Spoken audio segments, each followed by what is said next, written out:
we've seen each other, but it's always good to see you, man. And I got to say, it's good to see you getting behind the cannabis culture, most of all, because, it's more and more you see a lot of athletes coming in and saying, you know what, this shit is the business in terms of what we want to use, to make ourselves better for our therapy, for our medicinal shit, instead of that over-the-counter crap they be trying to pump. Hey, man, this is something, I just have to thank God for this. Something that came to me. Somebody brought this to my attention, and I thought this would be something I do all day till I die, and this is something it's very profitable in helping people as well.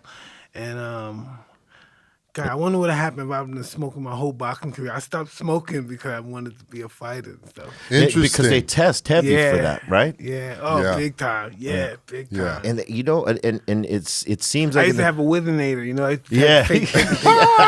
withinator.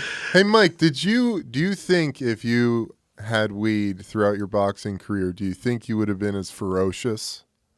I don't know. Yes, I probably could. 'Cause you know what? The weed fucks with your mind and makes you when I smoke at least, when I smoke it perpetuates who I am. Yeah, it's crazy because with every individual, it gives you, it's something different, right? Like everybody has a different superpower with it, so to speak.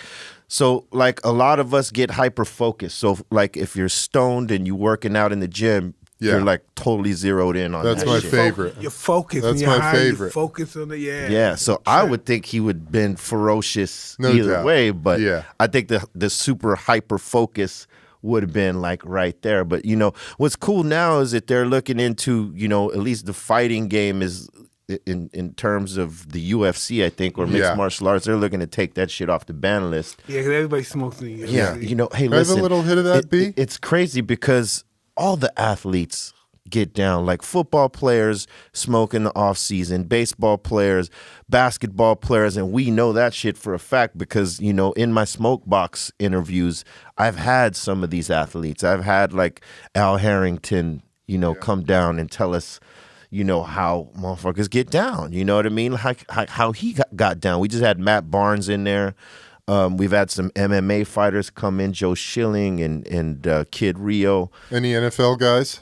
Waiting. I need a bigger car for them. Come on, bro. I need a bigger car because those dudes are huge. Bring me in, B. I think in. The cannabis controls the stress level. Man, you're so stressed before a fight or something. Well, I'll tell you this. As a guy who played in the NFL who, cannabis was my preferred pain management source throughout my time in the league. Smoking some weed was the one thing that would just help me relax. That felt better than anything, right? It was the best thing. It would help me sleep. I'd wake up the next day and I'd be like, fuck, I could do this again. Or why am I taking this crap? Yeah. It's making me feel worse at the end of the day. Right. Which is what usually happens because, a lot of these things that they give everyone, are things to suppress what's going on and not to cure. Yeah. Right? And in that suppression, it makes something else in your body makeup or whatever, that it creates a problem elsewhere for you. Exactly. I mean, look at all these goddamn commercials these days when it tell you Lipitor, take this, and then there's like 50 fucking side effects, including death that you got to deal with, and that's half of the shit that they're marketing on TV. Yeah. And crazy. And athletes and people just in general, I think, are more educated now because, obviously the internet has made information readily available. There's no longer that, you could put this anti-cannabis propaganda out there and people not learn what the real is.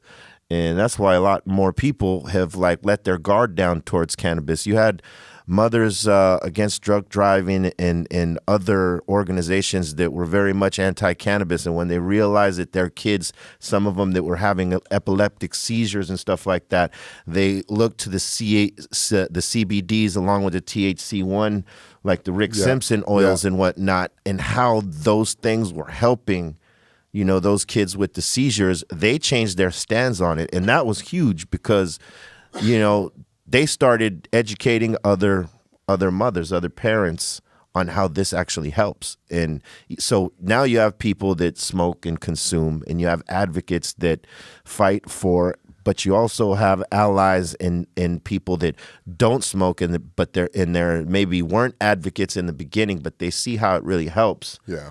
And that has created the wave of people like getting involved and knowing that the CBDs help and cannabis helps.